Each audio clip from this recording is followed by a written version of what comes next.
What's good, y'all? It's your girl Queen, and welcome back to Queen's Dominion. We are back with the trauma series. I am going to finish this series. For those of you, this is your first time clicking on this video, welcome. If not, welcome back to my channel. About a couple of months ago, I ain't even gonna lie, maybe 3-4 months ago, I started a trauma series to give people kind of a step-by-step guide to overcoming their trauma, facing their trauma head on, forgiving themselves, forgiving people, and just like growing and evolving and just moving on from their trauma and finally, fighting back, from their trauma. So I started that series, and the last step that I left off on was step 5. We are here with step 6 today. Step 6 will not be long. It may be long for you on the back end, but it will not be long as far as me giving you what this step is and how to execute this step. So everyone, this is my trauma series on how to overcome your trauma. Just gonna kind of go back and kind of reiterate some things. Disclaimer, I am not a licensed therapist. I'm not a psychiatrist. I'm not, a marriage counselor, life coach, none of that. I'm just a 24-year-old woman who has had some experiences and has, confronted her trauma and her, things that she's dealt with in her past and things like that. So I'm just here sharing my experience with you all and giving you guys the steps and tools that I used to, continue to fight my trauma, because my trauma still is not completely gone. I see my trauma every now and then. It pops up in certain situations. It still, triggers me in certain ways, but I am now in a more healthier mindset, in a more healthier headspace to be able to deal with that trauma. It no longer rules me. I control it. So we are here with step 6 today. Just wanted to go ahead and put that disclaimer out there. I'm just sharing with you all my experiences and my tools and the things that I use to overcome my trauma. So just going back to my trauma was, growing up, having, my parents, when they got divorced, a lot of trauma happened from that experience. I was not physically abused. I was not, abused in a, harmful way physically, but mentally and emotionally, there were some things that had happened that I didn't even realize had happened until I went to therapy. Going to therapy my therapist really showed me so you felt abandoned as a child. And when he said that, I was like, I guess I did. And not abandoned as in the sense of, my mom, left me and didn't love me and, treated me like crap. And my dad did the same thing. It wasn't none of that. I wasn't abandoned as far as not having the things that I needed and being well taken care of. I was very well taken care of. But mentally and emotionally, I was abandoned. I feel like as a child, we don't really know again. And this is just me kind of reiterating some things that I've already talked about in the first 5 steps in my first couple videos for this trauma series. So if you want to go back to that first video and watch it all the way through and then come back to this one, it might make a lot more sense as to, what's happening and what I'm about to talk about and get into. But as a child, we don't really know certain things that we're feeling. We're not really able to fully comprehend what we're feeling and why we're feeling it. But as you get older, you start to hopefully mature mentally and emotionally and even spiritually. And when you become in tune with yourself, you start to, all of that stuff that, subconsciously you were suppressing, it starts to come up. And you start, either at that point you have to make a choice. You choose to either suppress it some more and not deal with it and, have it haunt you for the rest of your life. Or you can choose to face it head on and just fight it and defeat it. So, as a child, you don't really know how to express to your parents that, I feel this way and I don't know why. Growing up, I didn't quite understand what I was feeling or why I was feeling it. I just knew that I felt very alone. I felt very scared in certain moments. After my parents got divorced, it's kind of like they went their totally separate ways and they were trying to find themselves again and live their lives again. And I'm not gonna say they forgot about me, but it got to a point to where I like felt, I don't know, y'all, I just felt alone. I felt alone emotionally and mentally. Like I said, my parents took very good care of me, very good care of me. I was not abandoned in that sense, but I carried a lot of anxiety from my parents getting a divorce. My mom started dating again, and she would go out and things like that. And I realized as a kid, I didn't realize this as a kid, but I realize it now, that it wasn't her going out that I was truly upset with.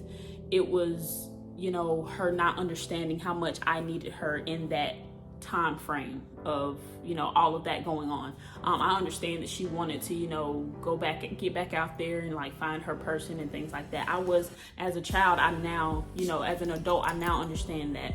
I understand that, okay, so Mallory, you weren't like trying to make your mom be unhappy. You weren't trying to, it wasn't her going out and like, you know, dating that was bothering you, because I understood, like, I'm a child, I don't own my mom, I don't control her, like she's an adult.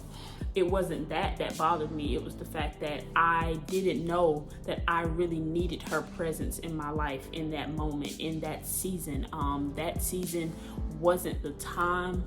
I felt like it wasn't the time, you know, the right time, because apparently I really felt alone in that moment and I needed her. So every time that she would go out, I legit like got so much anxiety.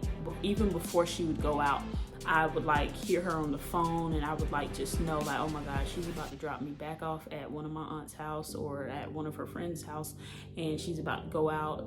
I don't know if she's like coming back to get me. I'm probably gonna have to stay the night here. I'm gonna have to pack another bag. Y'all, packing bags still haunts me to this day. Like, I still get anxiety from packing, strictly because I remember the times when I had to pack to go and stay with like one of my aunts or one of my family members or close friends, because my mom was going out. So that type of stuff, I began to confront all of that type of stuff. Long story short, because I want to get into this step. But yeah, I just wanted to go back and reiterate to you guys the trauma that I faced. So I was not sexually abused. I was not physically abused in any way or fashion. But I did experience and go through some mental and emotional abuse.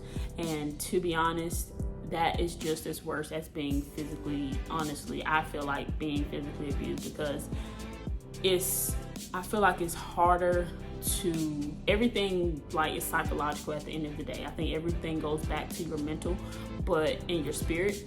But being mentally and like emotionally abused, it trickled over into, or not abused, but abandoned, it trickled over into my relationships that I'm now in today, like my romantic relationships and things like that.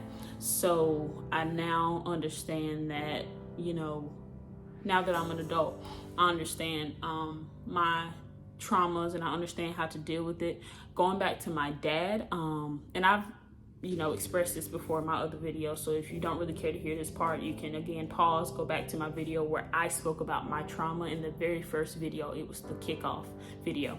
But my dad really, in like a sentence form, my dad caused me a lot of anxiety, strictly because growing up, my dad was a very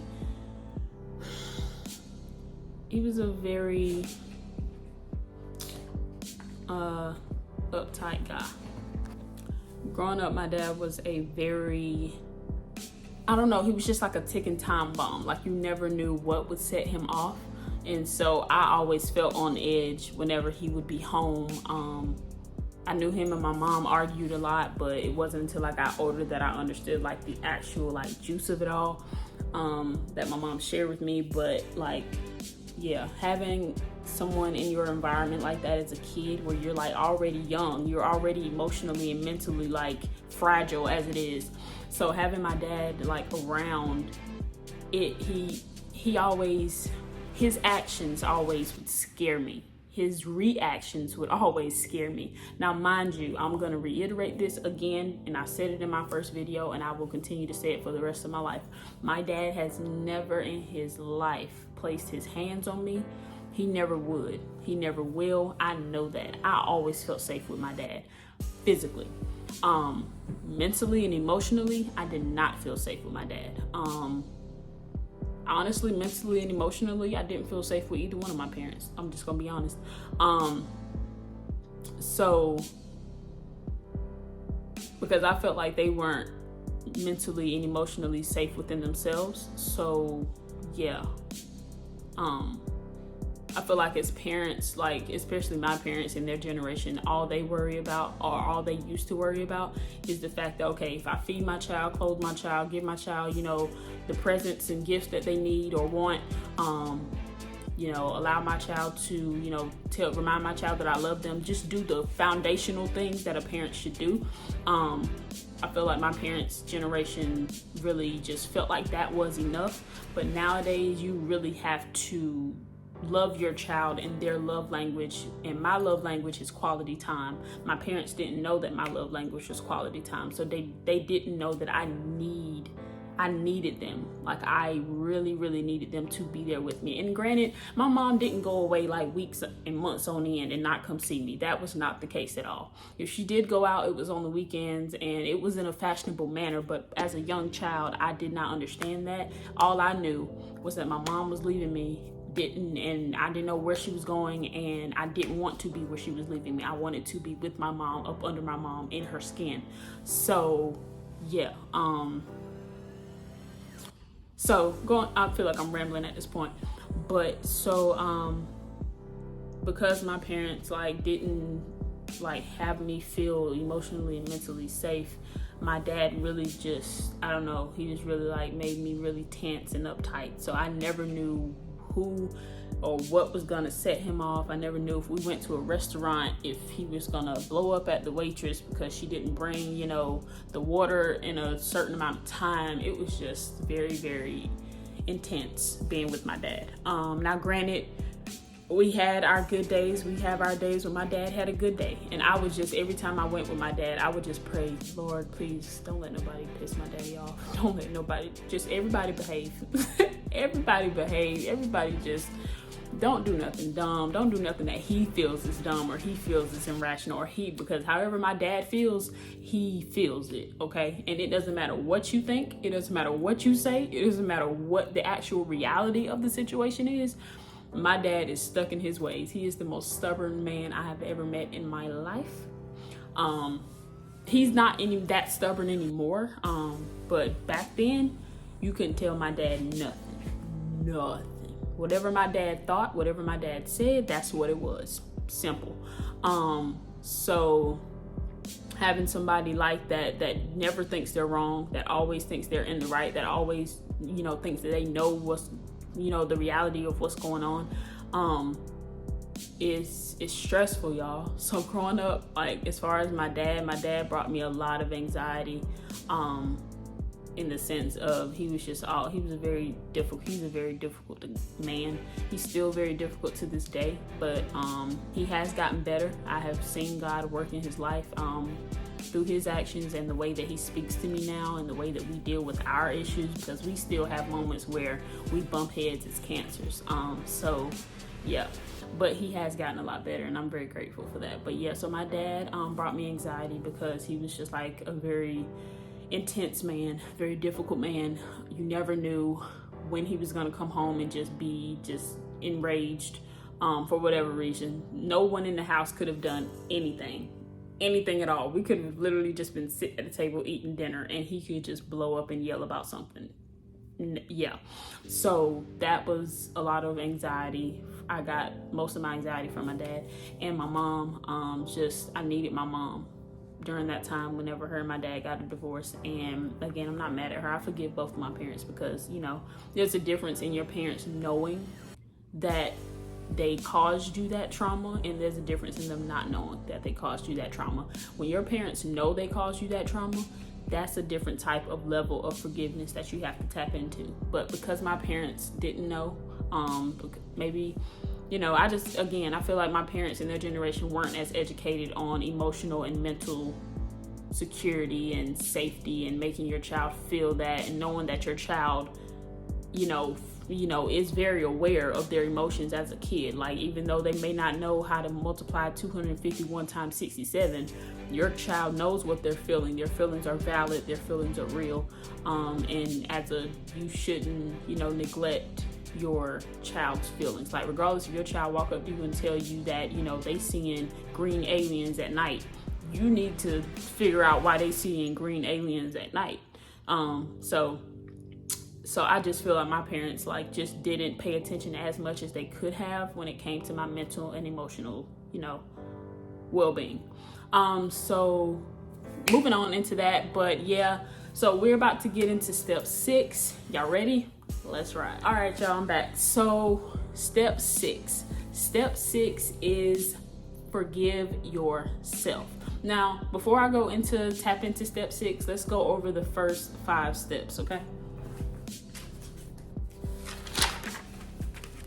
So the first video that I made about this trauma, I got my little notebook right here. So if you hear me flipping, mind your business. I'm a very organized person. I have to be organized on paper in order to be organized in my mind. So step 1 was to acknowledge it. The first video was just the kickoff of me introducing the series. The first video was me talking about just acknowledging your trauma. Acknowledge that it exists, acknowledge that you have it, acknowledge that it's there. And then the second one was to call it out. So pretend like your trauma is a person, whatever your trauma is, whether you were sexually abused, mentally, physically, emotionally, whether your trauma is, a bad breakup, a divorce, whatever, parents, siblings, whatever your trauma is, you know what your trauma is, because it probably, when you think about it, your heart drops to your stomach, subconsciously. So step 2, pretend like your trauma is a person. So we're going to acknowledge that it's standing in the room. Step 2, we're going to call it out. We're going to say, hey, I see you. I see you. Okay. And then step 3 was to confront it. So step 1 was to see it. Step 2 was to confront, say, hey, I know you're there. And step 3 is to walk up to it, confront it, okay? Walk up to it and start to give it a piece of your mind. And then step 4 was to take your power back.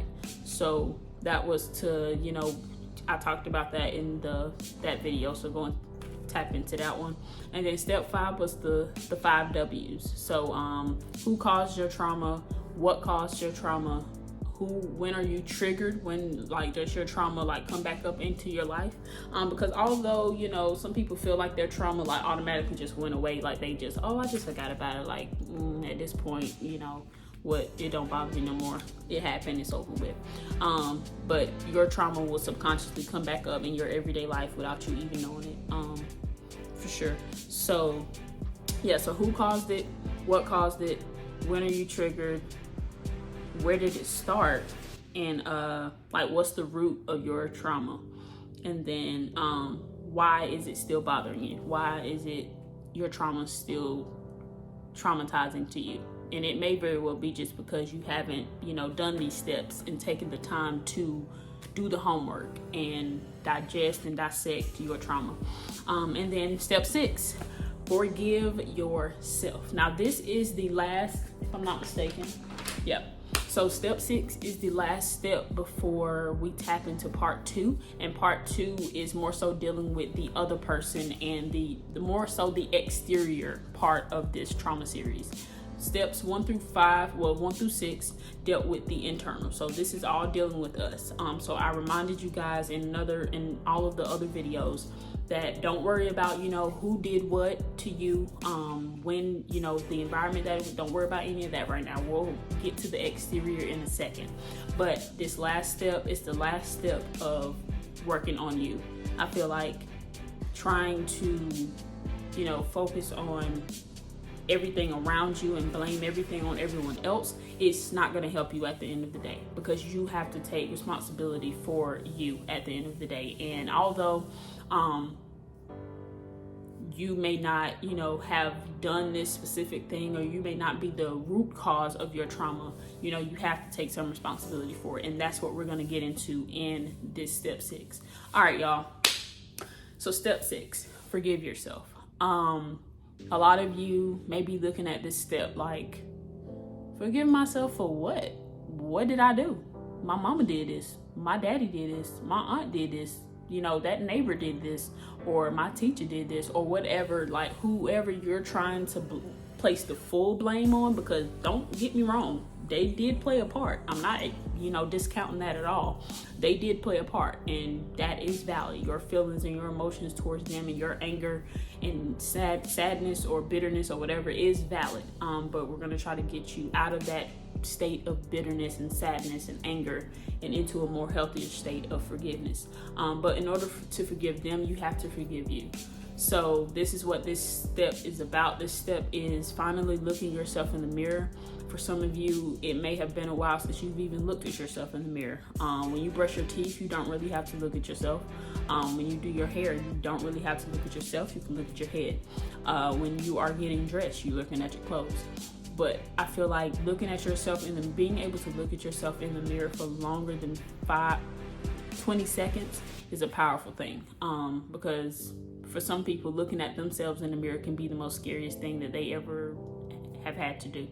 So forgive yourself. You have to forgive you. I don't care if you feel like you haven't done anything, and you may not be the reason why you have this trauma or the root cause of why you have this trauma. This trauma could have happened to you when you were as innocent and a kid and just living free and didn't have any control over that situation or that incident that happened to you. And for anyone who has gone through, a more traumatic experience than I did, on behalf of myself, just being that I have a very big heart and I can go out on the street and tell a stranger I love them, and care and genuinely care about people even if I don't know them. I am sorry that happened to you, whatever that may be.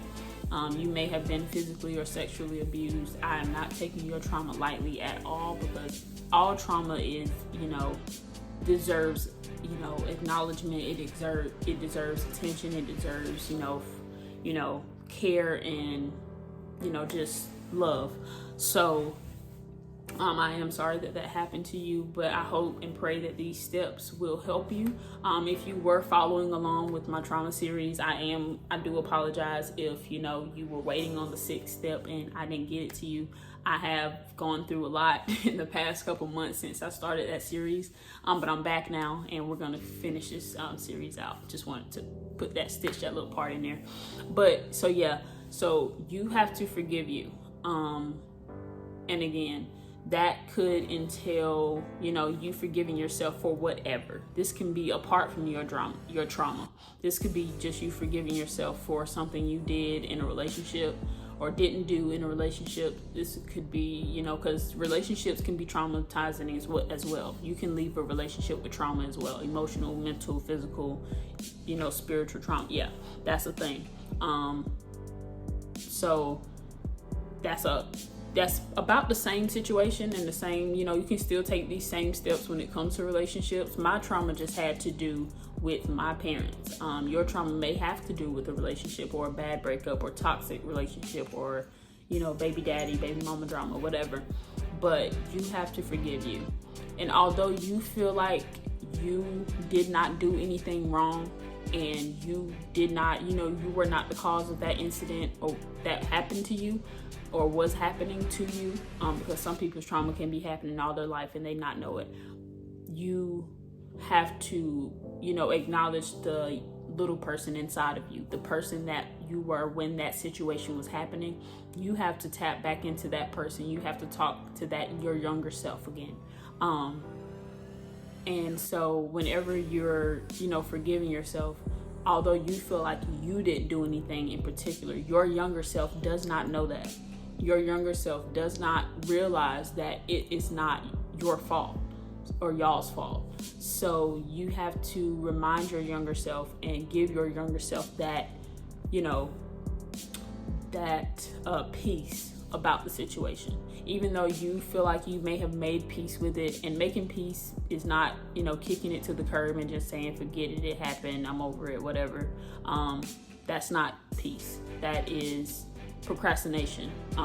So you have to let your younger self know that, hey, it wasn't our fault, because your younger self may not know that. As an adult now, you know that it wasn't your fault, but your younger self doesn't know that. All they know is that something bad happened to me and I don't know why. And your younger self will automatically kind of blame it on y'all, but it's not y'all's fault. So forgive yourself. And although you, again, may feel like you haven't done anything wrong, you need to forgive you, because like, I'm pretty sure that whenever that traumatic experience happened to you, you allowed it to simmer and manifest and, you know, go on this long subconsciously and live in your life this long. So forgive yourself for allowing this trauma to, you know, have a seat in your house, if that makes sense. So forgive yourself, forgive yourself, forgive yourself. It is time to look at yourself in the mirror again. It is time to love yourself again. It is time to, you know, just move on. And in order for you to do that, you have to forgive yourself. That is a huge step in self-development and self-love, and on just the journey of becoming your best self and your higher self. So yeah, forgive yourself and allow your younger self to know that it is okay. That yes, that happened to us, but we are okay now. We are going to be okay. Even if you're not okay today, you will be okay eventually. And just allowing your younger self to cry and just mourn that situation, because a lot of people feel like just because that situation is over, that it has completely disappeared and left your life. Traumatic experiences tend to linger if you allow them to. And a lot of us at a young age, we don't know how to do this stuff. We weren't taught to, just talk to your younger self and forgive. You have to forgive your younger self. What? Like, if somebody would have told me that as a kid, I'm like, what are you talking? Well, honestly, I probably would have understood. But anyway, everybody doesn't, have that, old spirit about them. I feel like I was very mature for my age at a young age. But anyway, going back to the topic at hand. So when it comes to forgiving yourself, allow yourself to feel. And I talked about that in my other videos as well. So go back and watch those if you need to. But know that your younger self went through a lot. Whoever you were in that moment or that time frame of that trauma happening, that traumatic experience happening, know that you went through a lot. I don't care if you were 3, I don't care if you were 7, 9, 56, 42. I don't care how old you were when that traumatic experience happened. Know that you have to forgive yourself because you went through a lot. And you have to forgive yourself for allowing, that stuff to marinate and manifest and just sit here and, grow and grow and grow in your life. So forgive yourself for allowing it to stay for too long. But I'm praying and hoping that you go back. If this is your first time here, I'm praying and hoping that you go back and you go through those steps that I provided and you hit this last step, and that truly, this step sets you free. You are able to, if you have to sit down and, write a letter to yourself and then burn it afterwards, do that. If you have to go in the mirror and talk to yourself, do that. Me personally, the moment when I had like an emotional breakthrough with myself, I believe I was like just sitting in bed or laying in bed or something. And I don't know if I was listening to gospel or what, or something happened that made me, have that moment. But I literally just started hugging myself and I was crying. And I think I was dealing with some stuff. I'm not going to say what, but I was just dealing with some stuff, going through some stuff. And I literally was just crying because of that situation. And at that moment, I just started hugging myself because I realized that, Mallory, you put yourself in that situation to go through that. You did not have to stay there and go through that. So I was crying and I began to hug myself. And I was like, Mallory, I'm so sorry. I'm so sorry that, I put you through that. We deserve better. You deserve better. We are going to love ourselves more. We are going to know our worth from this point moving forward. And so I was literally just crying and talking to myself and telling myself I'm so sorry. Like, I was just apologizing to myself over and over again. And y'all, that was a good ass cry. I'm not even gonna lie. Like, that was, I love when I have those moments of like breakthrough, because it really breaks down a wall of mine that I didn't even know existed. So forgiving yourself will be emotional. This entire series, if you really honestly do the work and you go through the steps and do the things that I told you to do, this series will be emotional. You will probably discover some things that you didn't even know, hurt you or bothered you, and it's manifesting itself in your life. I'm grateful to say that I am in a very, very good headspace as far as my trauma and my dealings and situations, but it was because I did that homework. I did these steps that I'm introducing to you guys. So this is step 6, forgive yourself. And forgiving yourself is a process. It's not gonna happen overnight, but if you wake up every morning with the intention to forgive yourself and to be kind to yourself and gracious to yourself, then over time, you will forgive yourself completely. And again, you can use this in any situation. You can forgive yourself for the things that you did or didn't do in a relationship or a friendship that ended, or anything that you're going through. But this is step 6, guys. I hope you guys enjoyed it. I hope I wasn't too boring. When it comes to situations like this, I get very, monotone, and I may sound very low. It's just because I really want to be intimate, and I want you to know that I'm here for you. I do care. And if you will go to my social media down in the description box below, I am available to talk to you, if you would like for me to. And again, I'm not, licensed or a professional in any of this stuff. I just know what I felt. I know what I've gone through, and I know how I got through it. And this is what I'm giving to you guys. I'm giving you guys that same, tools and tips. So thank you guys for watching this video up until this point. If you have watched it up until this point, drop a crown in the comment box below, and I'll see y'all in the next video. Peace.